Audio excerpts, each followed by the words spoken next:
Hey you guys, I hope that you are having a great Sunday and I hope that you enjoyed your holidays. I took a little bit of a break because I just wanted to chill out, honestly. And this will be my last video of the year, and then I probably won't start back until like February because kind of taking a break from social media in January. And then it'll kind of help me figure out like if I want to keep doing this, if I feel like it's worth it or whatever. But I kind of just wanted to recap on my year and just kind of give some words of wisdom and I don't know, just my thoughts about the upcoming year and how 2018 has been for me. Personally, I have been a little bit triggered by people like recapping their year on social media and people like, listing their accomplishments because in comparison, which is horrible, but in comparison, I kind of feel like, dang, I didn't really do anything that great this year. And so I got a little, I don't know, I guess down on myself because you see people posting their trips out of the country, you see people posting like their promotions or whatever, which is great. I'm not hating on them. It just kind of feels like, what do I have to say about my year?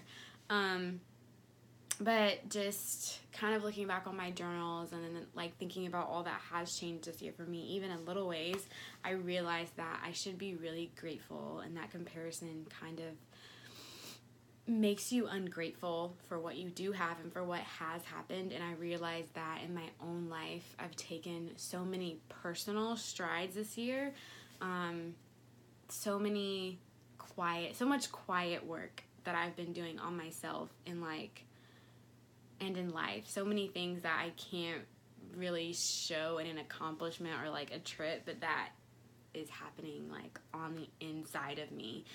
I'm kind of just proud of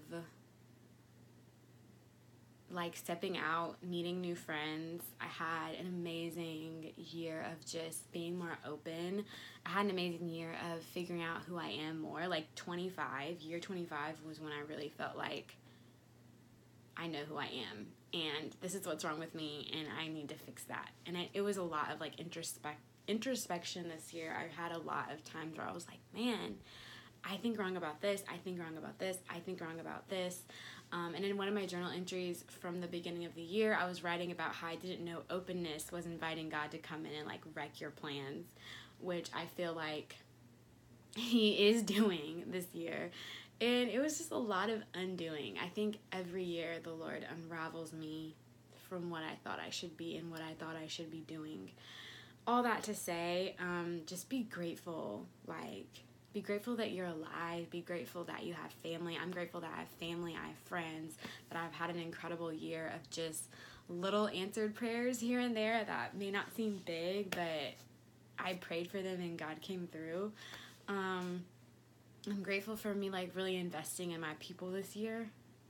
That has been something that I will never regret. And even like reaching out and making new friends. I'm so proud of myself for that.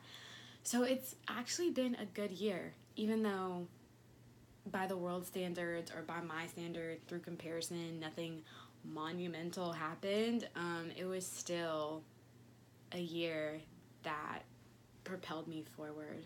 And just don't compare your journey to other people's. Like, you had an amazing year. Think about everything that happened this year, and even though it may have been hard, like, you made it, and it's that within itself is an accomplishment. So even if you don't have like a ton of cool pictures to post or a list of accomplishments or things scratched off your bucket list, like, just be grateful that you made it to the here and now, and that's all that matters. And basically, I always kind of give myself a word for the year. I'm not against resolutions. I'm not against setting goals. I think this is a good time to set goals. I just think that it's more about kind of sitting and reflecting on some things you would like to implement in the new year, or just like I heard someone say, kind of implementing new rhythms of life. That kind of thing. I don't know if making like hard and fast goals works for me. I think it's more like, okay, I want to do more of this year. I want to do more of that. And then like the fruit of that is going to give me what I want.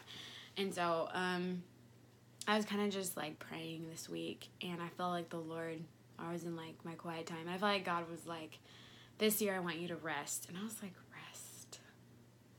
Okay. actually, I need to be doing a lot of stuff this year, trying to figure out what the heck I want to do with my life. I don't think resting is really in there. But I went to this verse, which is Matthew 12, verse 28 through 30, and it's like the Passion Translation, so it sounds a little different, but it says, "Are you weary, carrying a heavy burden?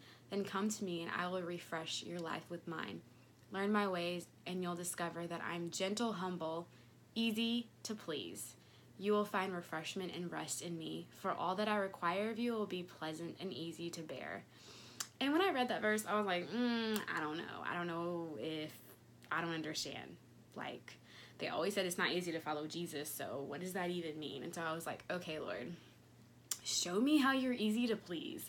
Because in my head, I'm like, I gotta do all these things to make you happy. Like, I have to strive, I have to prove, I have to, like, volunteer, I need to be more intentional here. I have a list of things that I need to do to please you.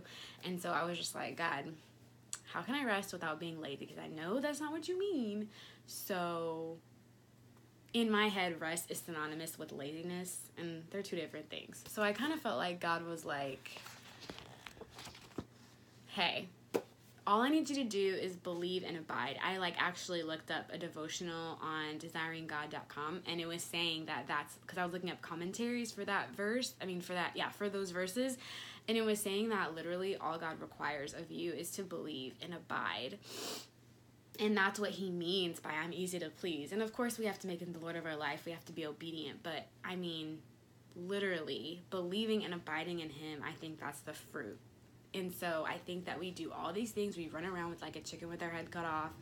We're like always feeling like there's something more to do, when like more than anything, God just wants our heart, and he just wants us to be like resting in his provision. And like that blew my mind. And so I was like, okay, God, I get it. This year you really just want me to be with you and to not worry about how stuff is going to happen and not make things happen and not feel like I have to do, but just to like be. And so that's my word for the year, is rest. And that's something that I've been trying to implement this past year, but for this year I'm really serious about it, just in resting in my identity in Christ. I don't have to run around and try to do things to prove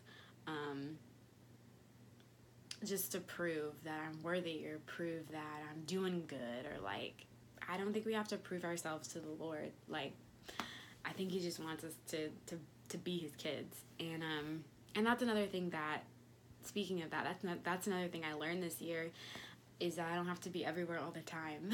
I used to try to be everywhere all the time, like be where the people are, because I was like, well, if I don't go here, I won't have friends. If I don't go here, they'll be disappointed. But this year I've said no a lot. I read Present Over Perfection by Shauna Nyquist, and I'll put that below. It's a great book about just balance in your life, finding the rhythm of your life, making sure you keep what's important at the top.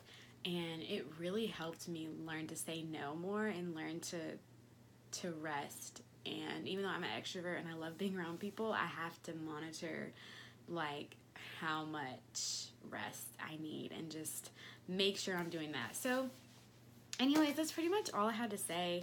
I hope that this next year is amazing. Sometimes the beginning of the year can be a little depressing or sad, especially if you're type A and you just feel overwhelmed by all the stuff you have to do. But just breathe. Like, just because it's the beginning of a new year doesn't mean that you have to have everything figured out. Just look at your life and see which places that you can improve on, where you want to be. Focus on your dreams and write them down, and just rest in that the Lord will like help you accomplish those things. And don't make it so like rigid, but just rest into the new year and breathe. I think 2019 is going to be a cool year.